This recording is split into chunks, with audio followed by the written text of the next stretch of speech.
আমাদের এলাকার এক লোক হঠাৎ করে একদিন গায়েব হয়ে যায়। অনেক খোঁজাখুঁজি করেও তাকে খুঁজে না পাবার পর সবাই যখন আশা ছেড়ে দিল, তখন প্রায় 4 মাস পর এক রাতে কিছু লোক তাকে গ্রামের জঙ্গলের পাশে অচেতন অবস্থায় খুঁজে পায়। সুস্থ হবার পর সে জানায় তাকে নাকি এক পরী পছন্দ করত। সেই পরী তাকে জিনেদের জগতে নিয়ে যায় এবং সেখানে তাদের বিয়ে হয়। 17 বছর সংসার করার পর সে তখন তার নিজ গ্রামে ফেরার আকুতি জানায়। তার পরী স্ত্রী তাকে আবার মানুষের চেনা জগতে তার নিজ গ্রামে ফিরিয়ে দেয়।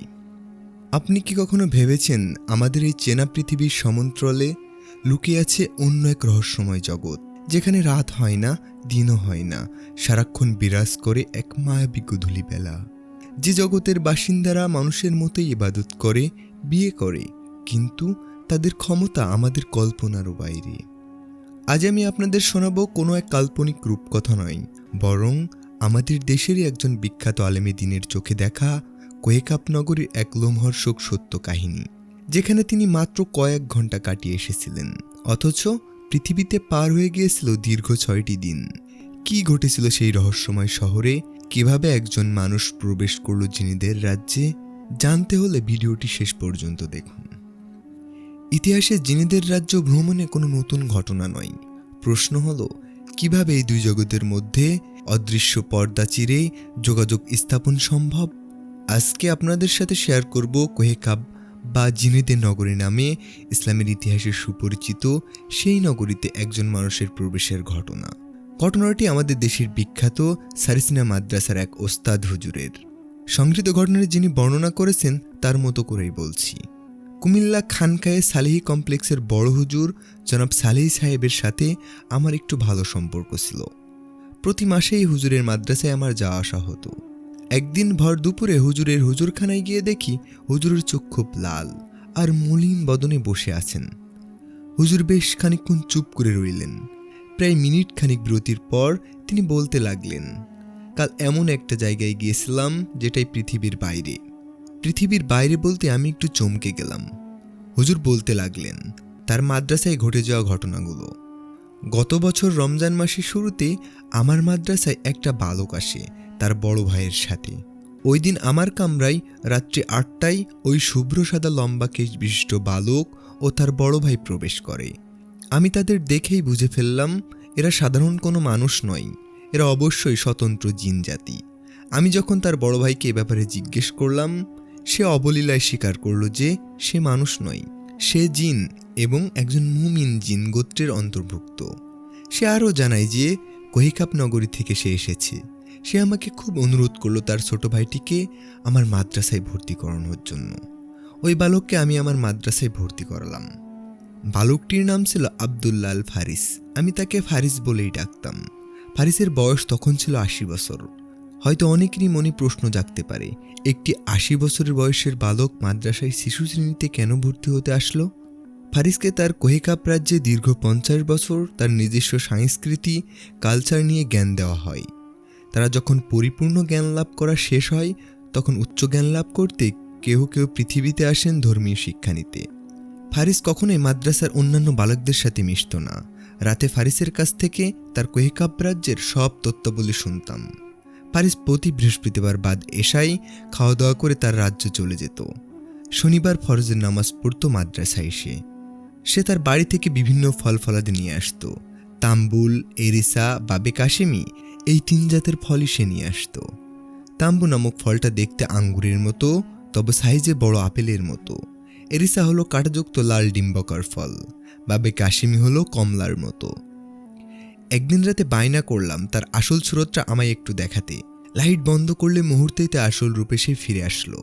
লম্বাই প্রায় 15 ফুট, শুভ্র সাদা মুখ, চেহারায় নুরানি ঝিলিক, চোখ দুটি মনে হয় সোনালি মার্বেল। পুরো শরীর থেকে মনোমুগ্ধকর আতরের ডান বের হচ্ছিল। গত ঈদে ফারিস আমাকে অনুরোধ করলো আমি যেন তার সাথে কোহেকাপে গিয়ে ঈদ করি। ঈদের চাঁদ রাতে ফারিসের ভাই প্রচুর ফল ফলাদি ও আজুয়া খেজুর নিয়ে আসে। হুজুর মাদ্রাসায় গোসল করে অজু করে একটি নতুন পাঞ্জাবি পরলেন। ফারিসের ভাই হুজুরকে খাটে বসতে বললেন। তিনি নামাজের স্রোতেই বসলেন। তারপর কিভাবে যেন তিনি অজ্ঞান হয়ে গেলেন। যখন হুজুর চোখ খুলল, তখন তিনি নিজেকে আবিষ্কার করলেন সম্পূর্ণ একটি ভিন্ন জগতে।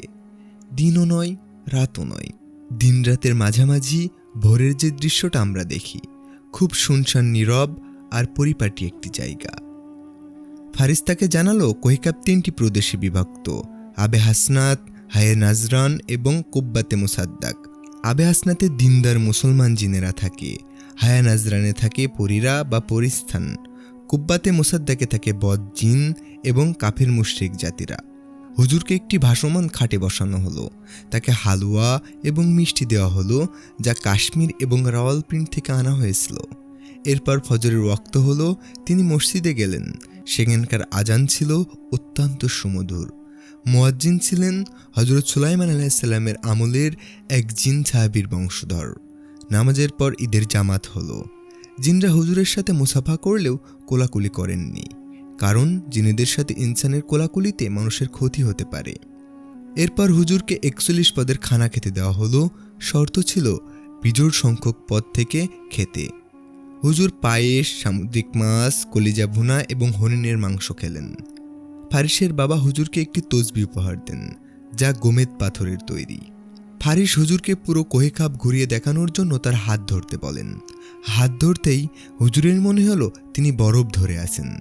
জিনরা আগুনের তৈরি হলেও ইবাদতের জন্য নিজেদেরকে শীতল রাখে। তারা হাওয়ায় ভেসে চলাফেরা করে। হুজুর দেখলেন পরীরা আফ্রিকা মহাদেশের অনেক যুবককে মায়াজালে বন্দি করে রেখেছে। তিনি আরও জানলেন পৃথিবীর যে স্বর্ণ মানুষ ব্যবহার করে তার 60 ভাগের জিনেরা সরবরাহ করে থাকে, যার বিনিময়ে তারা মানুষের তৈরি মিষ্টি ও খাবার কিনে নেয়। কিছুক্ষণ পর ফারিস জানালো হুজুরকে ফিরতে হবে, কারণ আগামীকাল মাদ্রাসা খুলবে। হুজুর অবাক হলেন, কারণ তিনি মাত্র 4-5 ঘন্টা সেখানে ছিলেন। কিন্তু হুজুর ঘুমন্ত অবস্থায় যখন নিজের বাড়ির দরজার সামনে ফিরে আসলেন, তখন রাত 9টা বাজে। তার স্ত্রী তাকে জিজ্ঞেস করলেন, বন্ধুর বাড়িতে 6 দিন কি করলেন? হুজুর অবাক হয়ে বুঝলেন কহিকাবের 4-5 ঘন্টা পৃথিবীর হিসেবে ছিল 6 দিন। সকালে উঠে হুজুর দেখলেন তার চোখ রক্তবর্ণ লাল হয়ে আছে। আল্লাহর এই বিশাল সৃষ্টিজগৎ কতই না রহস্যময়। আমাদের চোখের সামনে যা দেখি তার চেয়েও অনেক বেশি অদেখা জগৎ লুকিয়ে আছে এই মহাবিশ্বে। কহিকাব নগরী এই ঘটনা আমাদের মনে করিয়ে দেয় যে মানুষ সৃষ্টির সেরা হলেও আল্লাহ আরও কত বিচিত্র সৃষ্টি এই পৃথিবীতে বিচরণ করছে। এই কাহিনীটি কি আপনার মনে কোনো শিহরণ জাগিয়েছে? আপনার এলাকায় কি এমন কোনো অলৌকিক ঘটনা প্রচলিত আছে? আমাদের কমেন্ট করে অবশ্যই জানাবেন। আর যদি ভিডিওটি ভালো লেগে থাকে তবে লাইক দিয়ে বন্ধুদের সাথে শেয়ার করুন। পরবর্তী ভিডিওতে দেখা হবে আরও কোনো রহস্যময় দাস্তান নিয়ে। ততক্ষণ ভালো থাকুন, সুস্থ থাকুন। আল্লাহ হাফেজ।